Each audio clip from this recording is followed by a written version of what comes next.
we're going to do now is the actual bird dog. So we're going to combine the upper body and the lower body. You want to make sure your body's nice and stable with your hand and your knee firmly planted, but also that you keep your balance throughout it. So it does require a little bit more balance and a little bit more strength and stability than the other exercises, right? Make sure to look at my hips, my back, and my neck, maintaining that neutral line and neutral spine. Once again, with this stance, you don't need to be too narrow, knees together, because then you're going to lose balance. But you do want to adjust the knees and your arms because you want to make sure you do have some stability with the movement. You're going to do opposite arm and opposite leg. So you want to be stable with your left knee and your right arm. And you also want to be stable with your left hand and your right knee. So maybe a little bit wider might be a little bit better for you on the stance portion of things. All right, you're going to raise your knee and your elbow and your arms at the same time until you reach a nice straight line. Then you're going to come down towards the center and you're going to switch sides.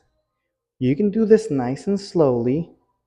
You don't have to do this fast because it's a stability movement. Stability means that you want to make sure your body's not going all over the place while you're doing the motion. So let me explain, right? When you're doing it, you don't want to be here. You might do that when you're starting. Just do it slower. Press into the ground with your shoulders and press into the ground with your knee. You want to be nice and stable, right? So it's okay to press into the ground and do it nice and slowly until you completely extend. Nice and slowly down. It's going to tighten and work your core. You don't want to show the hips. Remember, you don't want to show the hips. You don't want to lean forward. You don't want to lean back. You want to keep a nice, straight, firm line as you're doing the exercise. Then slowly come towards the center, okay? A couple things to be mindful of is when you're doing the movement, don't show the hips, all right? You don't need to be going side to side with the hips. Do it nice and slowly.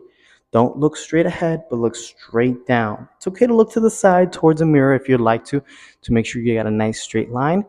You're not doing this for many repetitions. You're doing this slowly and controlled because this is going to work your trunk, your core, and your lower back to keep a nice straight line and improve your stability.